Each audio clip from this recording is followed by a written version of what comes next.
થઈ ગયો પ્રોગ્રામ? 16 તારીખ को 16 તારીખ को हो गए? तिथि ओके, तिथि। તિથિ પ્રમાણે થયું. ઓકે. हम्म, કાલે ઈડર થી બધા ઘણા બધા લોકો ગયા છે શિખરજી. 350। 350 લોકો ગયા છે શિખરજી. અહીંયા कोसमाती से 80 70 80 लोग गया है। ओहो. कोसमा। तो वो तो सब नॉन जैन होंगे ना माता जी? हाँ कोसमा में सब सब। सब नो सब नॉन वो जैन. जनरल में बैठ के गए, कोई टिकट नहीं। बराबर. सही बोले सर। हम लोग अगले ट्यूसडे जाएंगे शिखर जी. अच्छा अच्छा, शिखर जी। शिखर जी, हाँ. अच्छा अच्छा अच्छा। मैं और मम्मी और पापा 3 लोग जाने वाले हैं. चलो बहुत बढ़िया। अभी 2 मिनट वेट करते हैं, ठीक है। हाँ हाँ जी माता जी.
बंदनामी माता जी। जय जन पिमल जी। जय जितेंद्र.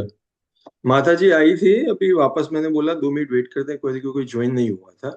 अच्छा ओके। मेरा एक्चुअली क्या कहते हैं थोड़ा स्लो पड़ गया इसलिए थोड़ा नहीं नहीं, रिस्टार्ट। मुझे लगा क्योंकि आज अभी छुट्टियां चल रही है ना. हाँ तो अवेलेबिलिटी बहुत कम रहती है ना लोगों की. बाहर चले जाते हैं, लेट उठते हाँ हैं. सही बात है। लेकिन मेरा कोई प्लान नहीं था मतलब मैं तो आपको लास्ट टाइम बोला भी था शायद जब हम्म. नीरज जी थे नहीं। बदनामी माता जी, बदनामी माता जी। आशीर्वाद वंदना ही आशीर्वाद माता जी. आशीर्वाद। चलिए जी माता जी. चालू करें।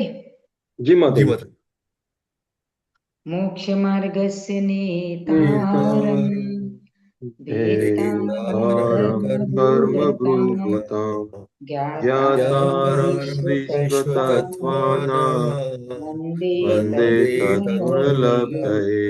अनंत अनंत सिद्ध भगवान की, जय आचार्य जय गुरुदेव विमल सागर जी महाराज की, आचार्य जय जय गुरुदेव उमा स्वामी महाराज की, जय द्वादशांग दिनवाणी माता की, आचार्य जय गुरुदेव भरत सागर जी महाराज, आचार्य जय. गुरुदेव चैत्य सागर जी महाराज की, अहिंसा जय में विश्व धर्म की। धर्म की जय. की जय। शाश्वत श्री शाश्वत श्री माता जी माता जी की की जय. जय। तीसरा अध्याय, प्रथम सूत्र। उसमें नई एक बात और जानने के लायक है कि जो पहले सूत्र ने दिया, रत्न शर्करा बालुका पंक धूम तमो महातम प्रभा भूमयो घनाम्बु वाताकाश प्रत्यय। प्रभा भूमयो, उसका क्या अर्थ हुआ कि उसी प्रकार की भूमि। और उसका अर्थ ये भी है उसमें कि स्वर्गों में स्वर्ग के पटल हैं वो आकाश के आधार पे हैं, लेकिन यहाँ जो नरक जितने भी हैं वो पटल हैं वो भूमि के आधार पे हैं, पटल के आधार पे हैं। यानी कहने का तात्पर्य ये है कि वहाँ जो भूमि दिया है विविध प्रकार चौकोर, उनका जो भूमियों के 30 लाख भूमि की जो बताया, वो भूमि भूमि के बीच में असंख्यात योजनों का अंतर है। एक दूसरी जैसे रत्न प्रभा है, उसके बाद बालू का प्रभा है, तो उसमें एक दूसरे के बीच में असंख्यात योजन का अंतर है। ऐसा नहीं है कि एक दूसरे को चिपकी है भूमि, ऐसा भी नहीं है। लेकिन जो नरक है वो भूमि के आधार पर है। तो ठीक है, माता जी वो उसका सहारा मतलब आकाश नहीं है, नरक का दे दो डिस्टेंस वो तो है जो। ही। जो नरक का है पटल, वो गनुदधि पहले, गनुदधि घनवात वलय के आधार पे, हम्म। घनवात वलय तनुवात वलय के आधार पे, तनुवात वलय आकाश के आधार पे, हम्म। एक दूसरे के आधार पे हैं। हम्म। नरक घनोदधि वात वलय के आधार पे, घनोदधि वात वलय घन वात वलय के आधार पे, घन वात वलय तनु वात वलय के आधार पे, और तनु वात।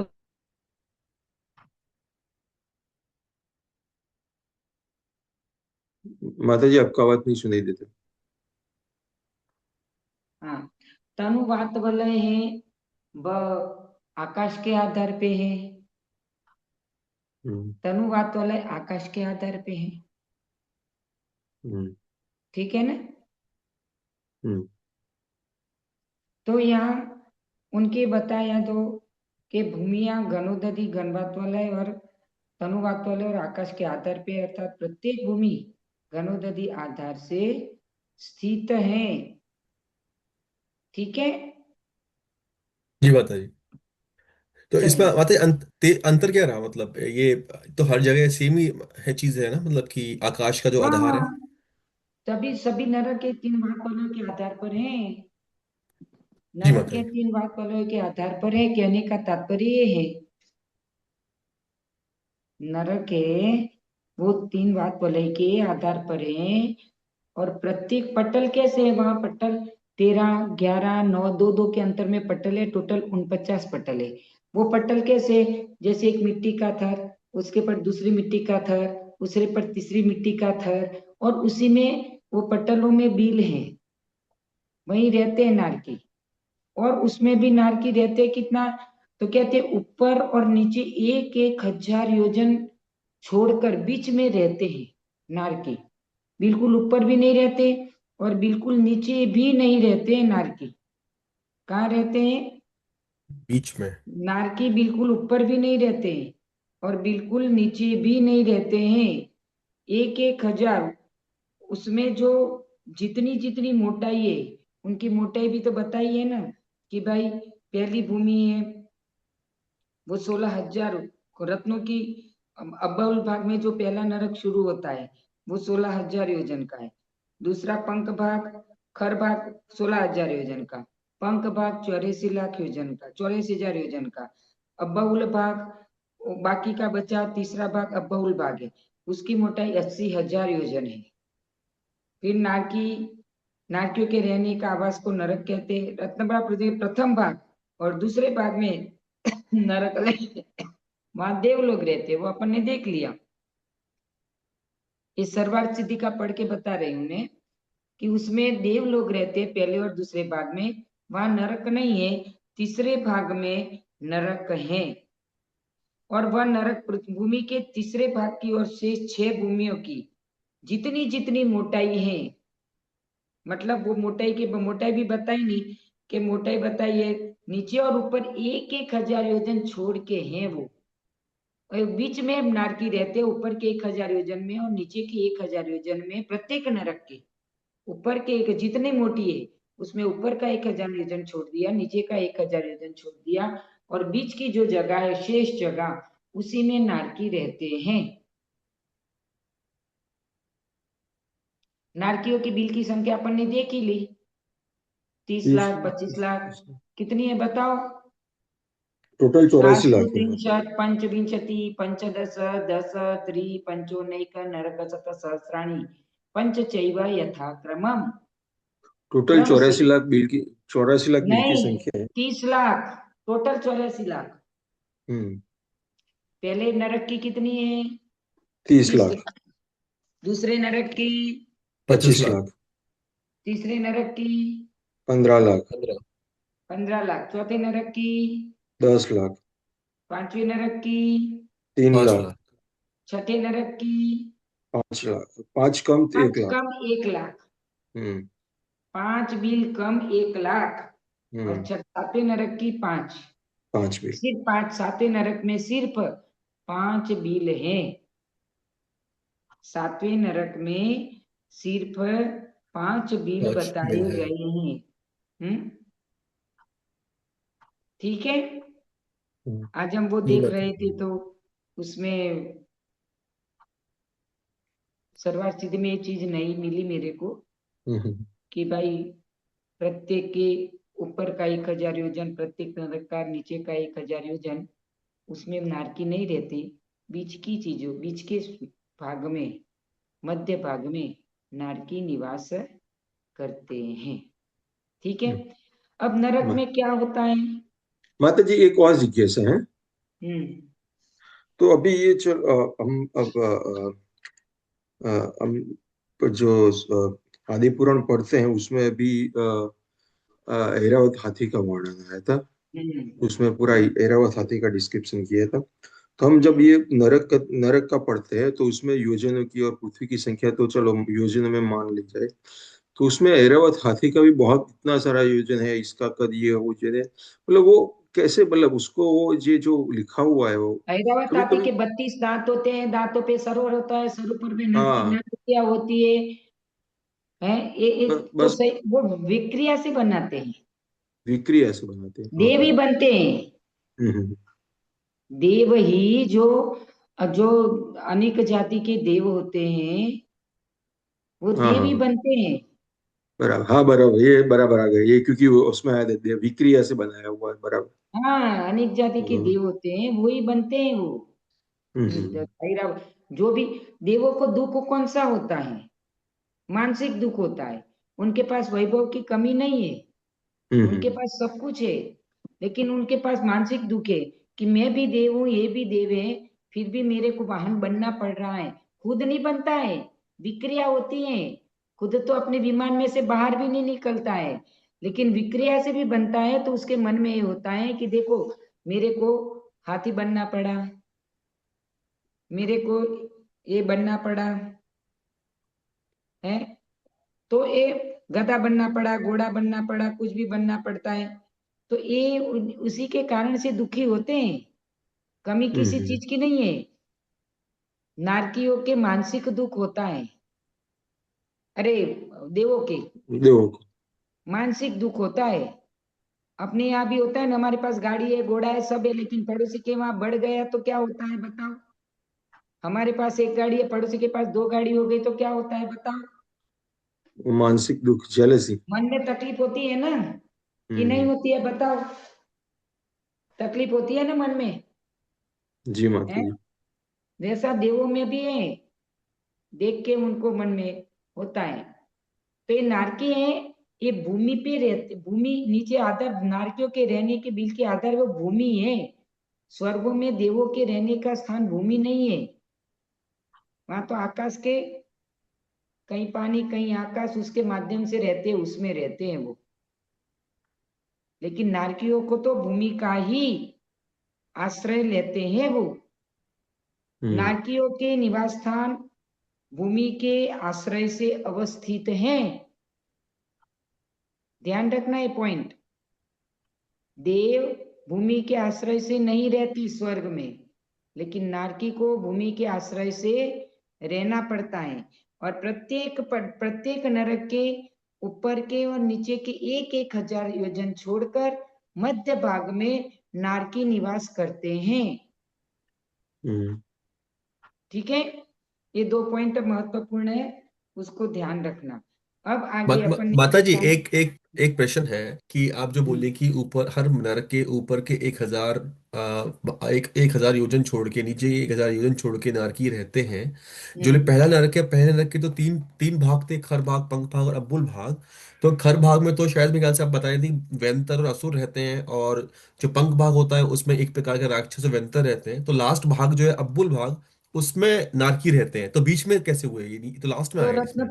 रत्न प्रभा भूमि के वहां नारकी को भी 1,000 योजन वहां भी छूटेगा, जहाँ रहते वहां भी। अच्छा, जिस जहाँ भाग में से रहते हैं नरक उसके मध्य में बोल नरक रही शुरू हैं। होता है वहां से 1,000 छूटेगा ऊपर नीचे। असंख्यात योजन है उनके अंदर, बीच का अंतर ही असंख्यात योजन है, तो वो तो उनके उनके योजनों का प्रमाण है ना, कि भाई पहला नरक कितने योजन का है, दूसरा नरक कितने योजन का है, तीसरा इतने का, चौथा इतने का। उस चार्ट में अपन ने देखा था ना। जी, तो माता जी आप ये कह रही हैं कि जहाँ नारकी रहते हैं उस भाग हम्म, में, उस भाग के मध्य में रहते हैं, जहाँ भी जिस भाग में रहते हैं ऐसा, हम्म। नरक के बीचा बीच हाँ, नारक, मध्य में रहते, ऊपर नीचे नहीं उ, रहते। उस भाग के बीच में, सिर्फ अब्बुल भाग के बीच में रहेंगे पहले नरक में। हाँ, बीच में ही रहेंगे वो। अच्छा। हम्म। है ना, क्योंकि ऊपर तो नारकियों का स्थान ही नहीं है। हाँ, ऊपर तो पंख देव भाग और लोग खर रहते भाग में। हैं। हम्म। खर बाग पंख बाग में तो देव लोग रहते हैं, हम्म। भवनवासी और और नंकरवासी।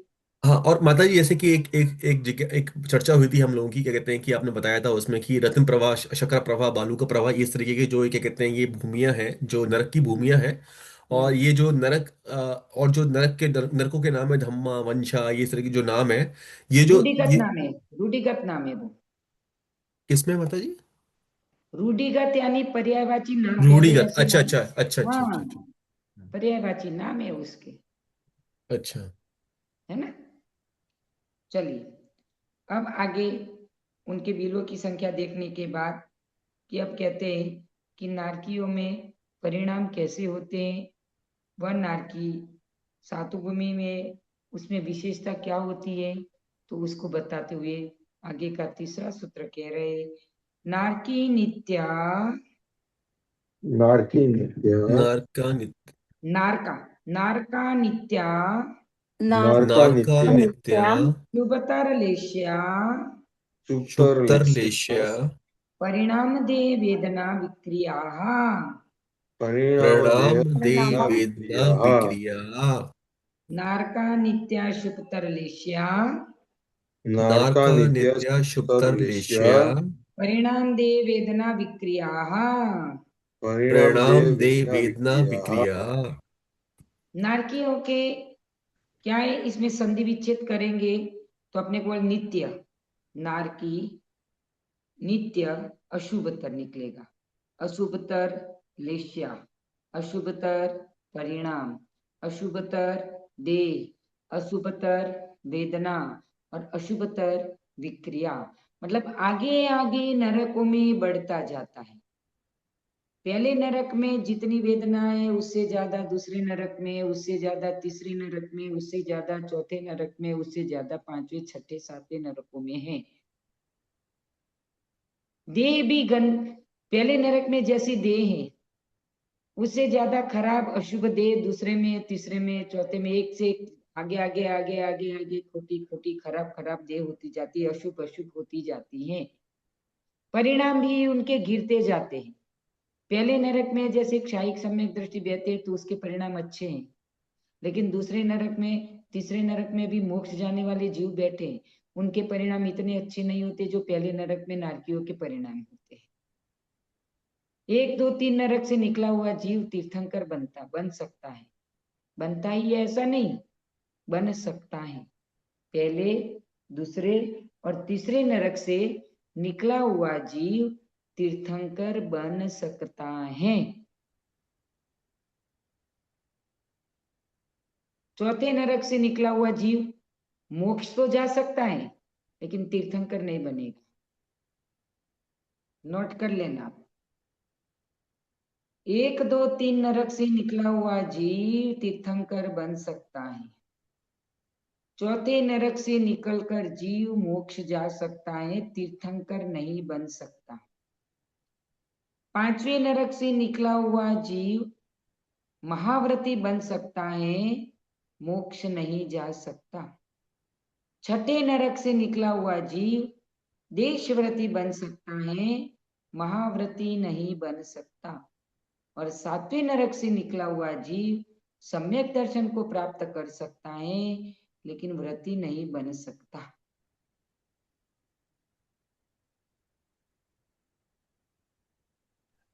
माता जी थोड़ा सा धीमे धीमे बताएंगे, पांचवी नरक से मोक्ष नहीं पर महाव्रती बन सकता है, छठे नरक हाँ, से। देशव्रती बन सकता है, महाव्रती नहीं बन सकता, यानी मुनि दीक्षा धारण नहीं कर सकता।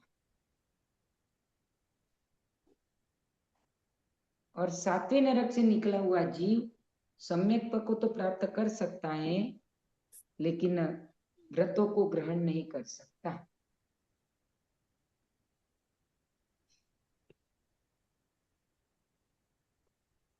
ठीक है। एक सेकंड माता जी, कर सकता है पर मोक्ष पर व्रत नहीं। अच्छा, और निगोद वाला माता जी? निगोद में से तो जाएगा, वो मध्य लोक में आएगा। निगोद में से तो अभी तो कहीं नहीं उसका अच्छा। स्थान। अभी तो एक इंद्रिय, दो इंद्रिय, तीन इंद्रिय, चार इंद्रिय, पंचेंद्रिय, सैनी, पंचेंद्रिय, असैनी, मनुष्य, तिर्यंच, देव, नारकी बनता जाएगा निगोद से निकल के, सब एक एक के बाद। सीधा नरक नहीं और जाता निगोद का जीव, सीधा देव में नहीं जाता निगोद का जीव। और ये एक पांचवें इंद्रिय छठे, बन, और ये पांचवें छठे सातवें नरक से निकल के जीव बेसिकली क्या कहते हैं, कुछ देव बन सकता है, मनुष्य बन जाए, मनुष्य के नहीं बाद देव नहीं बनेगा। वैक्रियक शरीर वाला जीव वैक्रियक शरीर को धारण नहीं कर सकता, नियम है वो। ओह अच्छा। नारकी वैक्रियक शरीर है, देवों का भी वैक्रियक शरीर, तो देव नरक में नहीं जा सकता और नारकी देव में नहीं जा सकता।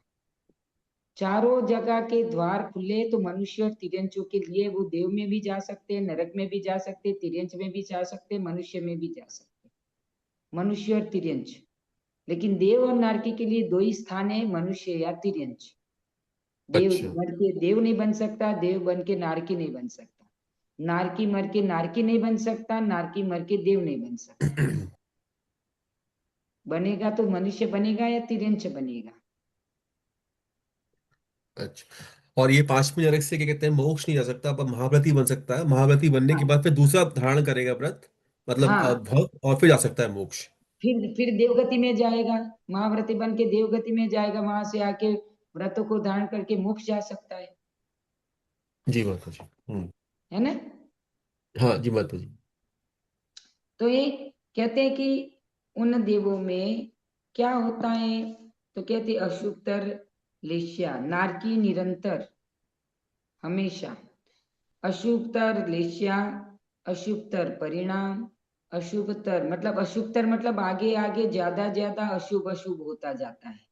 पहले नरक से दूसरे नरक में अशुभ, दूसरे नरक से तीसरे नरक में अशुभ, तीसरे नरक से चौथे नरक में अशुभ, चौथे नरक से पांचवें नरक में अशुभ, पांचवें नरक से छठे नरक में, छठे से सातवें नरक में अशुभ अशुभ अशुभ अशुभ हैं। बिल की संख्या कम होती जाती है, लेकिन उनके परिणाम, वेदना, विक्रिया, भाव सब अशुभ अशुभ की तरफ बढ़ते जाते हैं, है ना। तो कहते हैं यहाँ कि उन नारकियों की लेशिया आदि, पहले व्याख्यान पहले जो, और उन नारकियों को क्या होता है, जन्म से जो लेशिया होती है अशुभ लेशिया ही होती है, पीत, पद्म और शुक्ल लेशिया नहीं होती। कृष्ण, नील और कापोत लेशिया उनके होती है। उन तीन लेशियाओं को, जन्म से जो लेशिया रहेगी आयु के अंत तक वही लेशिया द्रव्य से रहेगी, द्रव्य से, ध्यान रखना, भाव से नहीं।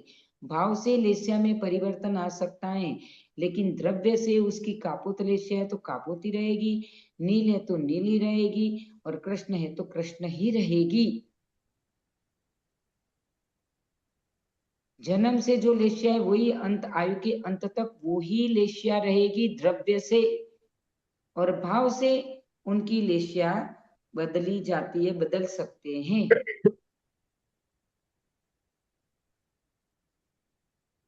लेशिया किसको कहते हैं,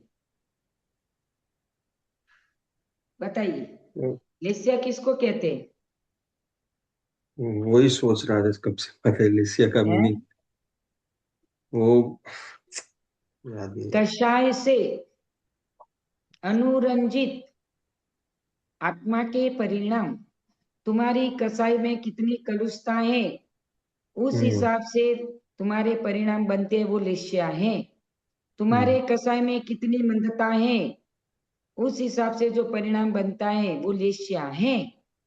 कसाय से अनुरंजित यानी रंगा हुआ परिणाम, जिसमें कसाय मिली हुई है, उसकी मंदतर, तीव्रतर, तीव्र, तीव्रतम, मंदतम, मंदतर, कषाय उसमें मिली रहती है, उससे जो परिणाम होते हैं हमारे, उसका नाम लेशिया है। तो माता इसका जी, नाम लेशिया। हाँ बोलिए।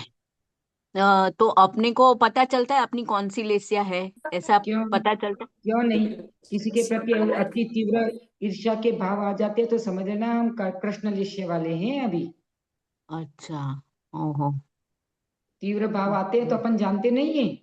किसी को देखते ही हाँ मन में ऐसा होता है, बाप रे, कि क्या कर दे इनको, हाँ हाँ हाँ। मेरे सामने क्यों आया ये, तो समझ लेना कृष्ण हम्म। लिष्या है हमारी भाव से। हाँ, अच्छा अच्छा। नहीं पता चलती, ऐसा नहीं हमारे कोई ने कोई हमारे साथ बहुत बुरा कर दिया और फिर हम कहते जाने दो यार, हमारे कर्म का उदय है, उसका क्या दोष हाँ है। तो मंद है, हाँ हाँ। शुभ लिष्य है वहां तुम्हारी, तुम्हारे अच्छा। परिणाम में शुभ शुभता है, तुम्हारे परिणाम में किसी के प्रति राग द्वेष नहीं है, तुमने अपने कर्म को हम्म दोष दिया है। हम्म। बराबर। समझ में आ गया? क्यों नहीं पता चलता? हाँ हाँ पता चलता है। हाँ हाँ, समझ में आया है इसीलिए। हमारे परिणाम हम करते हैं तो परिणामों की तो हम्म। हमें तो पता चलेगी, किसको पता चलेगी बताओ? नहीं नहीं, लेसिया का पता चलता है, मेरे को वो जानना था, वो तो अभी समझ गई। हम्म। हम्म। हाँ हाँ। ठीक ठीक ठीक। है ना? हाँ हाँ, ठीक ठीक। चलिए, तो यहाँ लिष्या भी, निरंतर विक्रिया भी अशुभ अशुभ होती जाती है। कहते हैं कि प्रथम और दूसरे नरक में कापोत लिष्या है। प्रथम और दूसरे नरक में कापोत लिष्या है। तीसरे नरक में ऊपर के भाग में कापोतलेशिया और नीचे के भाग में नीललेशिया। तीसरे नरक में, पहले और दूसरे नरक में कापोतलेशिया, दूसरे नरक के ऊपर के भाग में कापोत और नीचे पे के भाग में नीललेशिया। चौथे नरक में ऊपर के भाग में नीललेशिया, चौथे नरक में ऊपर के भाग में, नहीं पूरी पृथ्वी में नीललेशिया है। पांचवें नरक में ऊपर के भाग में नीललेशिया और नीचे के भाग में कृष्णलिष्या। छठे नरक में, छठे नरक में कृष्णलिष्या और सातवीं पृथ्वी में परम कृष्णलिष्या है। फिर से एक बार रिपीट कर रहे हैं हम। पहले और दूसरे नरक में कापोतलेशिया, तीसरे नरक में ऊपर के भाग में कापोत, नीचे के भाग में नीललेशिया, चौथे नरक में नीललेशिया, पांचवें नरक में ऊपर के भाग में नीललेशिया और नीचे के भाग में कापो कृष्णलेशिया, छठे नरक में कृष्णलेशिया और सातवें नरक में परम कृष्णलेशिया। परम कृष्णलेशिया सातवें नरक में परिणामों की अशुभतर अशुभतर होते जाते हैं, इसलिए लिष्या भी उसी हिसाब से होती जाती है। लिष्या आत्मा के परिणाम, कषाय खूब तीव्रता से बढ़ती जाती है वहां, कषाय से रंगी हुई है वही तो लिष्या है। कषाय से रंगे हुए परिणाम है, जो कषाय युक्त परिणाम है वही तो लिष्या है।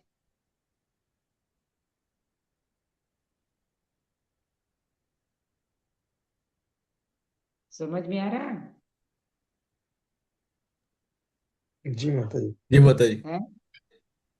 समझ में आया लिष्या किसको कहते हैं? किसको कहते हैं लिष्या? कसाई से अनुरंजित जो कर्म है उसको क्लेशिया कहते कर्म नहीं, परिणाम। हैं। परिणाम परिणाम। भाव अपने, कैसाय अपने से भाव। अनुरंजित आत्मा के परिणाम, आत्मा के भाव, अपन उसको अपन लिष्या जैसे कहते भाव हैं। करते वैसे लेसिया बनती है।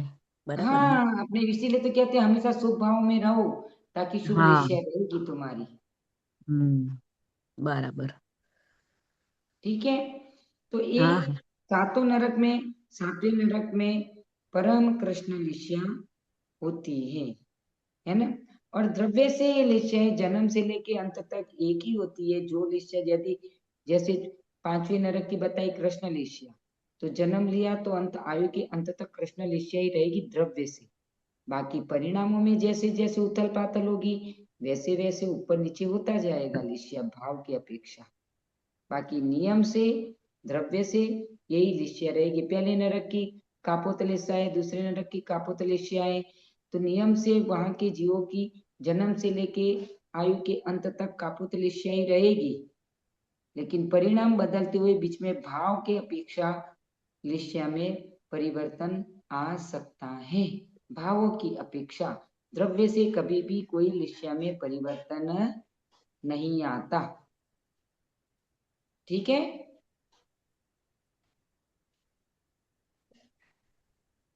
समझ में आ रहा है क्या? जी माता जी। जी माता जी। है? वाह। तो माता जी हाँ हम हाँ हाँ। जब हमारे भाव अच्छे होंगे तो हम्म। या तो अभी जैसे स्वाध्याय करते हैं या तो नमोकार मंत्र बोलते हैं, तो उस टाइम हमारे भाव अच्छे होते हैं, तो उस टाइम कौन सी लिस्या रहेगी हमारे शुभ पास? लिस्या, शुभ शुभ लिस्या। लिस्या। हम्म। पीत पद्म शुक्ल 3 शुभ लिस्या है, हम्म। और जीव के साथ 6 लिस्या होती है। हम्म। शुक्ल ध्यान नहीं होता, लेकिन शुक्ल लिस्या तो हो ही सकती है, क्या बात है उसमें?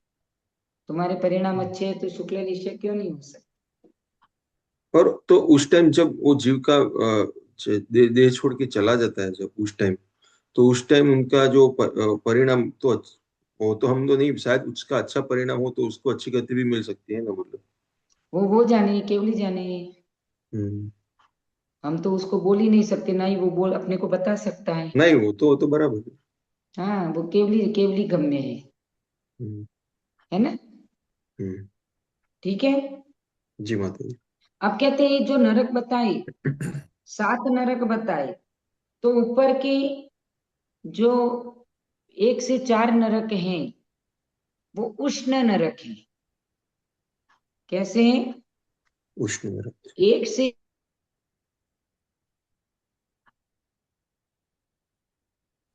गर्मी कैसी है वहां? तो 1 लाख योजन का लोहे का गोला पिघल जाए, 1 लाख योजन का लोहे का गोला, लोहे को पिघलाने के लिए कितनी आग की जरूरत पड़ती है, कितनी गर्मी देनी पड़ती है, कितने उसको देना पड़ता है, तब पिघलता है लोहा। तो 1 लाख योजन का लोहे का गोला भी पिघल जाए, ऐसी सुमेरु पर्वत के बराबर का, ऐसी तो वहां गर्मी पड़ती है।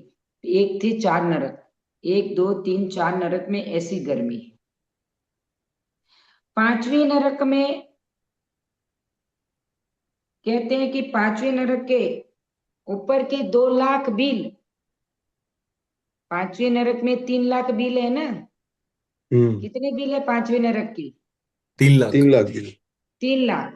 3 लाख में हम्म। से ऊपर के 2 लाख बिल वो गर्म है, और 1 लाख बिल है वो ठंडा है।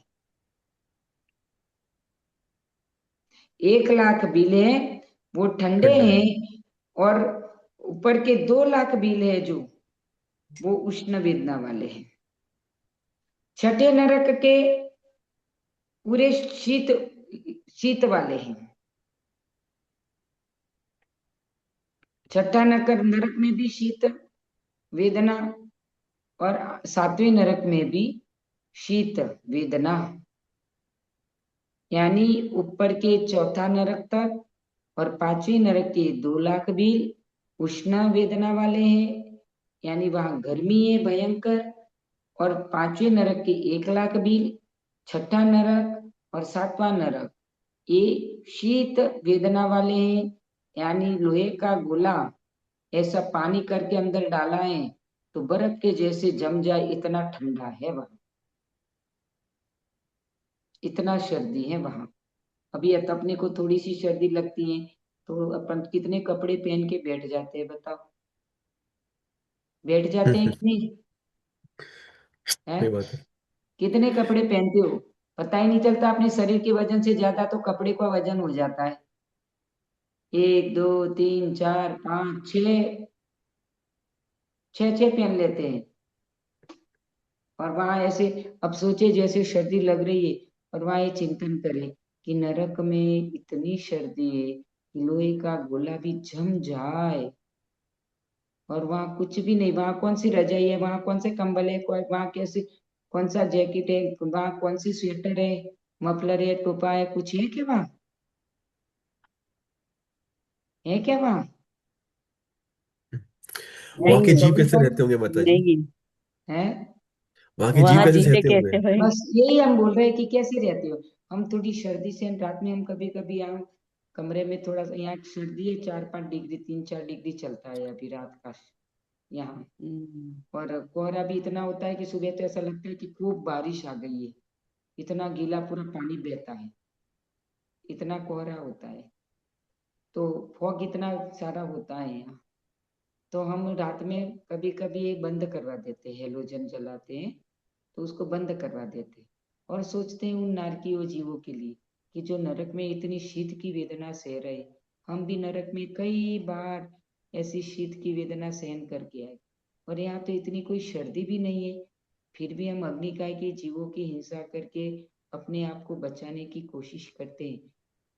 लाइट में अग्निकाय जीव तो है ही, अग्निकाय जीव जलते हैं कि नहीं है, मरते हैं कि नहीं मरते, मरते हैं, अग्निकाय के जीव हैं। और हम फिर बंद करते हैं और ऐसे बैठ जाते हैं और चिंतन करते हैं। मतलब 2-4-8 दिन से बहुत ऐसा लग रहा है, तो हम चिंतन रात में ही 12-1 बजे ऐसे बंद करवा देते हैं, फिर ऐसे बैठ के चिंतन करते, अच्छा लगता है। और उसमें कर्मों की निर्जरा भी इतनी होती है, स्वयं को इतना हल्कापन महसूस होता है कि हम भी नारकी थे और उस नरक में हमने भी ऐसी वेदना सही, और यहाँ तो कुछ भी नहीं है, न यहाँ भूख है न प्यास है। इतनी नरक में जितनी 3 लोग का अनाज खा जाए इतनी भूख लगती है, फिर भी एक दाना नहीं मिलता। 3 लोग के समुद्रों का पानी पी जाए इतनी प्यास लगती है, फिर भी एक बूंद पानी नहीं पीता, वो मिलता नहीं है उसको। ऐसी ऐसी वेदना नरक से सहकर हम अनादिकाल से सह रहे और सह कर आ रहे हैं। और यहाँ जरा सा प्यास लगा, अरे रात्रि में हम तो पानी नहीं पिएंगे, यार नरक में थोड़ी ना इतना, सागरों तक पानी नहीं मिलता पीने को। सागरों की आयु है नरक में असंख्यात वर्षों की, तो ही पानी नहीं मिलता। हमें 1 4 घंटे 6 घंटे पानी के बिना रहना पड़ता है, तो हमें कैसा लगता है बताओ? कभी ये सोचते हो क्या है? कभी मन में ये विचार आता है कि अरे क्या, थोड़ी सी सहन तो करके देखो कि क्या होता है।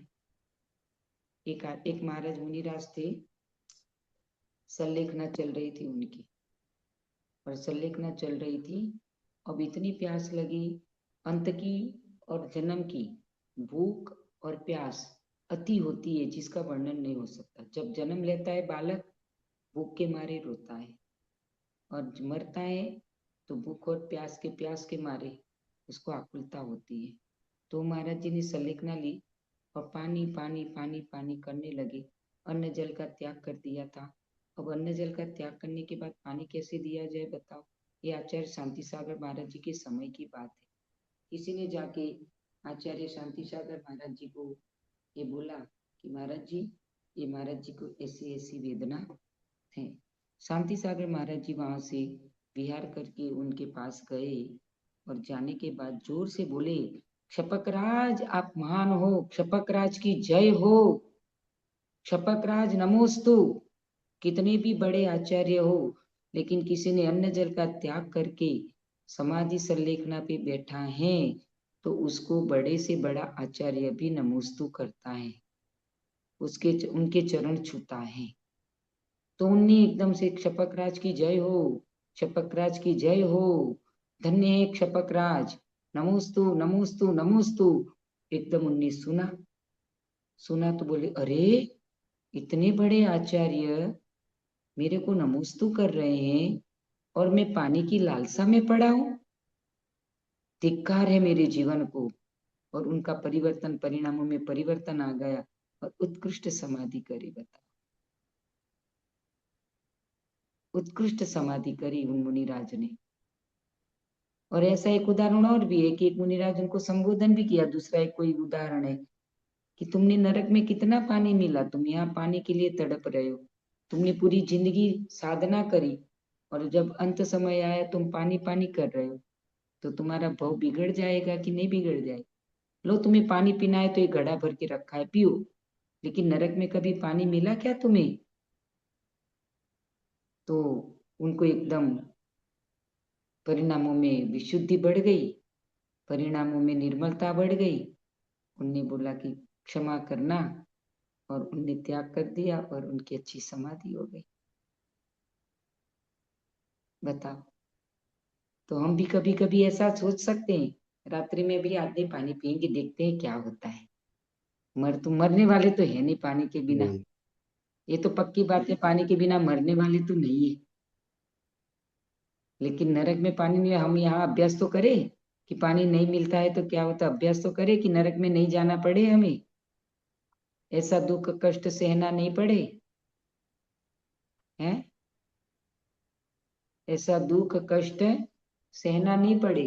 ऊपर के कितनी भी 4, यानी 30 लाख, 25 लाख, 15 लाख और 10 लाख, कितना हो गए? 30 लाख, 10। 25 लाख, 45 लाख, 45, 15, 80 लाख हो 60 गए लाख, टोटल। 60 लाख, 80 लाख टोटल हो गए। 80 लाख बिल तो गर्म है, उष्ण, और 4 लाख बिल है। 4 लाख कहाँ से? 80 लाख से ज्यादा होंगे वो, क्योंकि छठे नरक के 1 लाख में 5 कम बिल है। पांचवें नरक 5 के कम 83 लाख पांचवें माता जी। नरक के 1 लाख बिल, छठे नरक में 1 लाख से कम, मतलब 82 लाख बिल गर्म है, उष्ण। हम्म। 82 lakhs। और बाकी के छठा सातवां नरक का और पांचवें नरक के 1 लाख बिल, वो शीत वेदना के हैं। और उसमें बढ़ती जाती है, पहले नरक में जितनी वेदना है शीत की उष्ण की, इससे ज्यादा दूसरे में, उससे ज्यादा तीसरे में, उससे ज्यादा चौथे में, उससे ज्यादा पांचवें में, वो बढ़ती जाती है, कम नहीं होती है।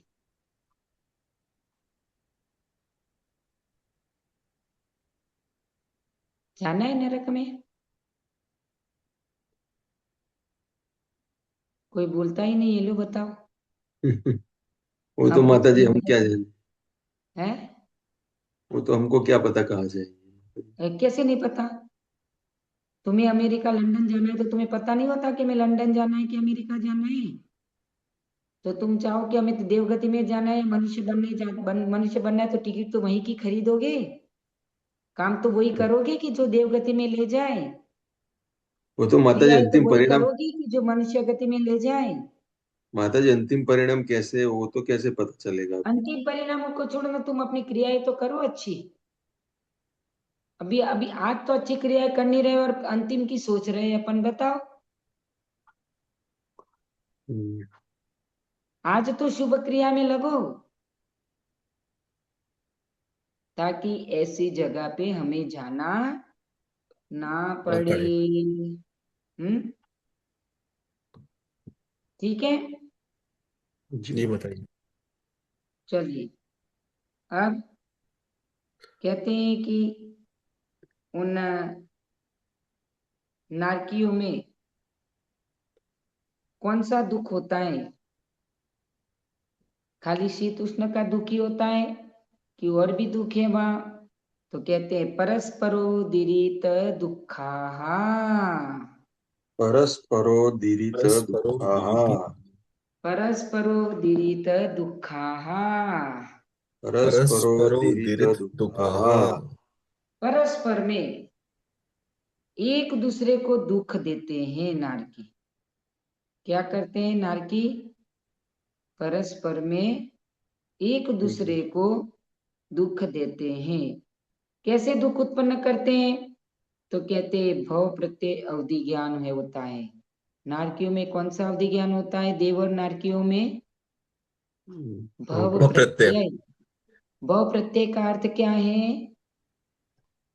जो स्टार्टिंग से हो, भव से हो, पैदा से मतलब हो। उसका अर्थ ये वो है कि वो वहां जो भी जाएगा उस भूमि पे, उनको अवधि ज्ञान होना ही होना है। नरक में जो जाएगा उसको अवधि ज्ञान होना ही होना है, जन्म से। हम्म। देवगति में जाएगा तो वहां होना ही होना है, क्षेत्र के हम्म। अनुसार हम्म। अवधि ज्ञान होना ही होना है। वो भव प्रत्यय, जो भव ही जिसका कारण है, वही जिसका कारण है उसको भव बोलते हैं। ही जिसका कारण है, वो भव प्रत्यय है। नरक भव है, देव भव है, उन इसी के कारण उस भव में अवधि ज्ञान होता है, इसलिए उनको भव प्रत्यय अवधि ज्ञान। मनुष्य में भी भव प्रत्यय अवधि ज्ञान होता है, लेकिन मनुष्य में सिर्फ और सिर्फ तीर्थंकर को होता है। भ प्रत्यय अवधि ज्ञान। बाकी भ प्रत्यय अवधि ज्ञान देव और नारकी को ही होता है, मनुष्य तिर्यंचों को नहीं नहीं होता। नहीं होता है। मनुष्य में होगा तो किसको होगा भ प्रत्यय अवधि ज्ञान? तीर्थंकर भगवान का। तीर्थंकर को जन्म से अवधि ज्ञान होता है उनको। तीर्थंकर को जन्म से अवधि ज्ञान होता है। तो कहते हैं कि भव प्रत्यय अवधि ज्ञान के, जिससे मिथ्या दर्शन के उदय से विभंगावधि भी कहते हैं। मिथ्या दृष्टि है, नरक में जीव है, मिथ्या दृष्टि है, सम्यक दर्शन को प्राप्त किया नहीं है। अवधि ज्ञान का, मिथ्या अवधि ज्ञान का नाम विभंगावधि भी कहते हैं उसको, विभंगावधि। तो वहां विभाग अवधि ज्ञान, व प्रत्यय अवधि ज्ञान के कारण और मिथ्यात्व के कारण वो विभंगावधि हुए।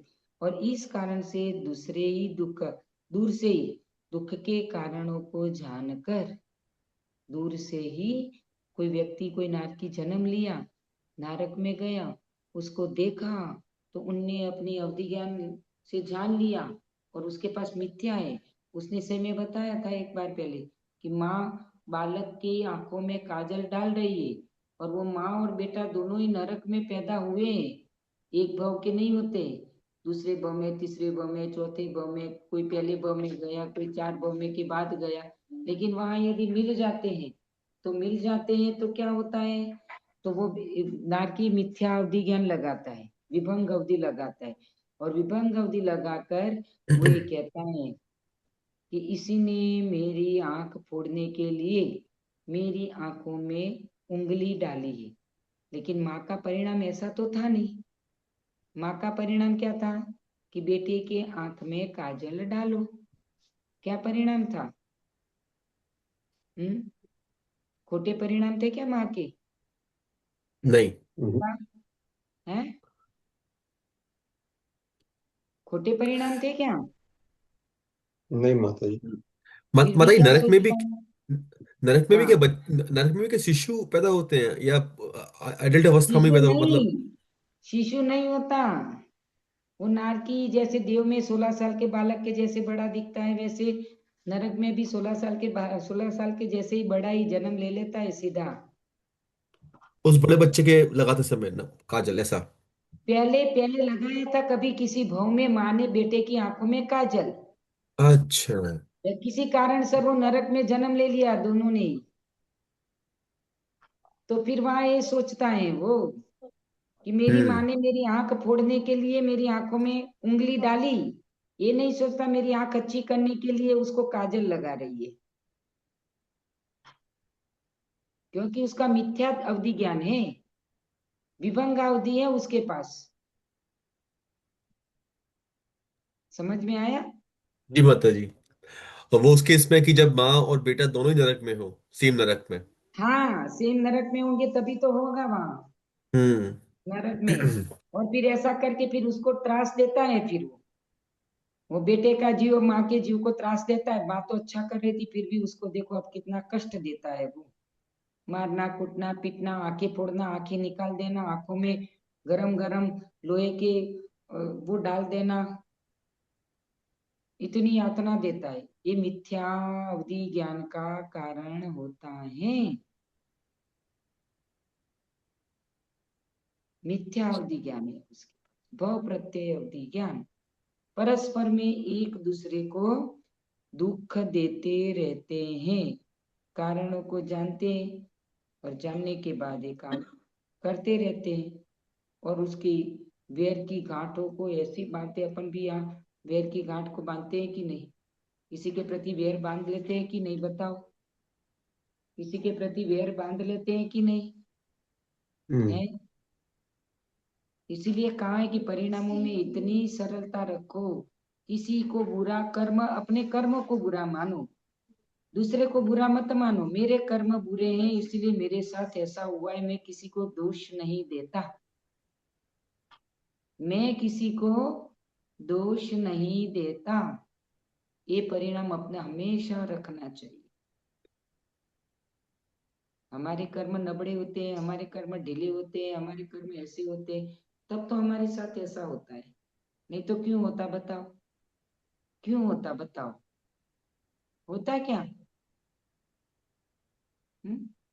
तो वहां नरक में प्रत्येक जीव एक दूसरे को दुख देता है, और दुख देने के लिए उनके पास हथियार है, सब भाला है, हथौड़ा है, बर्छी है, तलवार है, सब कुछ है, लेकिन वो स्वयं को बनना पड़ता है, ये भी ध्यान रखना। वहां ढेर नहीं है, शस्त्रों का ढेर नहीं है वहां। नारकी स्वयं तलवार बनता है, नारकी स्वयं आग बनता है, नारकी स्वयं हथौड़ा बनता है, नारकी स्वयं उबलता तेल बनता है, नारकी स्वयं लोहे का जो शराब आदि पीने की आदत होती है, या परस्त्री सेवन की आदत होती है, या कोई ऐसी आदत हो तो लोहे की पुतलियां गरम करवा के उससे आलिंगन करवाते, नारकी स्वयं लोहे की पुतली बनता है, गरम आग से, आग में तपी हुई, नारकी स्वयं वो शीशा बनता है उबलता हुआ। तो दूसरे को दुख देने के लिए स्वयं को पहले दुख उठाना पड़ता है। ऐसा नहीं है कि वो खुश होता जाए, ताली बजाता जाए और दुख दूसरे को दुख दे। परस्पर में एक दूसरे को दुख देते रहते हैं नारकी। क्या हुआ? नारकी परस्पर में एक दूसरे को दुख देते हैं। परस्परोदीरित दुखाः, है ना? बर्ची बाला अस्त्र शस्त्र बनकर परस्पर अति तीव्र दुखों को देते हैं। नारकी और भी प्रकार से दुख देते हैं क्या? वहां और भी कोई दुख है क्या? तो उसको अपन अगली क्लास में देखेंगे। ठीक है, जी टाइम माता अपना जी। हो चुका है। ठीक है, चलिए, कोई माता जी जिज्ञासा? पिछली माता जी पिछली बार आपने क्या कहते हैं लास्ट में बोला था कि क्या कहते हैं दिन में खाना खा सके एक हफ्ते के लिए। तो माता जी दिमाग से निकल गया मेरे वो यहाँ पे 350 पे दिन छुप जाता है क्या कहते हैं। तो मेरे दिमाग में वो चल रहा था एक हफ्ते भर से कि आपको बताऊंगा कि यार आपको थोड़ा सा कोई ऐसा नियम दें जिससे कि पालन भी हो सके और हम हाँ भी भर सके कॉल पे। आप अपने हिसाब से देख लो, टाइम लिमिट कर लो। टाइम लिमिट माता तो जी माता जी कर रखी है। टाइम लिमिट माता जी करके चारों टाइम लिमिट करके चारों प्रकार के आहार का त्याग कर दो कि हम पानी नहीं पिएंगे भाई, रात में बस इतने बजे तक पिएंगे, उसके बाद नहीं पिएंगे, नहीं माता खाएंगे। जी झलक ने पूरा किया था एक वीक में। झलक है। ने आपने बोला था, झलक ने रात को भी नहीं खाया था हम्म। और उसने पूरा फॉलो किया ये वीक में, आपने बोला बहुत था। अच्छा है, एक बार करके देखना भी चाहिए। नरक में तो कुछ नहीं मिलेगा, क्या करोगे? माता जी प्रॉब्लम ये है ना मेरे लिए, हाँ। वो ये रसना इंद्रिय की जो होता है ना, रसना इंद्रिय कम नहीं हाँ, होते। तो उसी को तो जीतना है, उसी को तो जीतना है। खाने हैं? पीने का शौक रहता है ना माता जी, वो कम नहीं हाँ, तो होता। वही तो छोड़ना है, खाने पीने का शौक को तो छोड़ना है हमें। करना बाकी क्या इच्छा है? तो बहुत हो बाकी इच्छा तो बहुत होती है, ये करे ये तो करे ये इच्छा करे। करने से क्या, जब तक आचरण में नहीं आता तब तक इच्छा करने से क्या करोगे बताओ? नहीं वो तो है माता आचरण जी में की। लाओगे जब काम का है। हैं? वही देखना, नहीं कोशिश आता। करो, जितना नहीं। हो सके कोशिश करो सौरभ भाई। टाइम जी लिमिट माता जी। 3:30 बजे हो जाता है तो भाई चलो 5 बजे तक हम लेंगे, उसके बाद नहीं लेंगे, ऐसा तो हो सकता है ना? हाँ ऐसा हो सकता है माता जी। हाँ, तो उसके बाद हम जल, अन्न जल नहीं लेंगे, देखो तो एक आध दिन, 2 4 दिन, 8 दिन करके तो देखो कैसा लगता है। जी साधु माता जी को तो करता हूँ। रोज, साधु के लिए तो रोज 10:30 बजे, 11 बजे बंद हो जाता है, बताओ, तुम तो 3:30 बजे तक की बात कर रहे हो। हम साधु 10:30 बजे बंद कर देते, 11 बजे बंद कर देते सुबह से दूसरे दिन सुबह तक करते हैं ना साधु। हाँ सही बात है। एक बार ही हाँ, खाते हैं। तुमको 3:30 बजे तक का टाइम मिला है, बहुत लंबा टाइम होता है 3:30 बजे तक, है ना? देखो, कोशिश करो, ठीक है? जी माता जी। ठीक है। और आज ये हफ्ते में आप लोग नियम से मेरी भावना का पाठ करोगे। जी माता जी जी। माता ठीक है, मेरी भावना का पाठ नियम से। जी ठीक माता है, जी। जी जी, माता। चलिए। माता जी हम नॉर्मली वो माता पाठ पढ़े या सुने तो चलेगा या कैसे करे भी? नहीं, एक साइड में बैठ के पढ़ो, ऐसा नहीं गाड़ी में चालू कर दिया और कर लिया, ये नहीं जी चलेगा, माता। स्पेशल टाइम चाहिए। जी बैठ माता के जी। पढ़ो उसको स्पेशल, इसीलिए मैंने बोला। तो गाड़ी में टेप चालू कर दी और सुन लिया ऐसा नहीं, मोबाइल चालू कर दिया सुन लिया ऐसा नहीं, और चलते माता जी फिरते नहीं। हाँ, और और जब ट्रैवल कर रहे हैं तब बीच में मोबाइल बजे तो उठाना नहीं, ध्यान रखना। जी माता जी। और हाँ माता जी वीक में मैं पर्टिकुलरली ट्रैवलिंग कर रहा हूँ गुरुवार से, तो वो दिन हाँ। 3 दिन ट्रैवलिंग में कैसा करे फिर? तो 24 घंटा ट्रैवलिंग करते हो क्या? नहीं नहीं नहीं, ट्रैवलिंग नहीं करेंगे 24 घंटा। फिर मतलब घर पे नहीं रहूंगा 3-4 दिन तक, संडे हाँ तक तो तो ठीक है ना, जहाँ रहते हो वहां करो, हम्म। जहाँ रहोगे वहां करो, हाँ क्या फर्क ओ, पड़ता है? जी माता जी, क्योंकि ठीक वो है, शुद्धि शुद्धि शायद नहीं रहेगी इसलिए बोल रहा नहीं कोई हूँ। बात नहीं, इसमें शुद्धि के लिए कोई जरूरत नहीं है जी माता जी। मेरी भावना के लिए। लेकिन उस टाइम पे मोबाइल बजे तो भी बात नहीं करना है, कोई आए तो भी बात, पहले भावना का पाठ हो जाए उसके बाद ही बोलना है। जी माता जी। जी ठीक है। माता नमस्ते वंदना। ज्ञान की ज्ञान तेरे सुजे लोकालो, हेलो कालो सवाणी मस्तक वाणी धरे सकधरे सदा दे सदा छोड़ो, दे छोड़ो हे हे जिनवाणी जिनवाणी भारती भारती तो ही भारती तो ही तो जपूजी जपू जपूजी जी रहे, रहे, रहे जो जो तेरी तेरी शरण शरण आ गए गए सो सो पा पावे गए। सुखे द्वादशांग जिनवाणी माता की, की आचार्य जय जय गुरुदेव विमल सागर जी महाराज की, आचार्य जय गुरुदेव भरत सागर जी महाराज की, उमा जय जय शंकर महाराज की, अहिंसा जय मय विश्व धर्म की, धर्म की आचार्य जय। गुरुदेव तेजे परम सागर जी पूजनीय श्री महाराज शास्त्री की, श्रीमती माता माता जी जी की जय। जय जय वंदना श्री माता जी। वंदन माता जी, वंदना ही वंदन माता जी, वंदन वंदना ही वंदन। माता जी। सबको सभी को आशीर्वाद जय दें। जलेब। जय जय जय। जिनेन्द्र।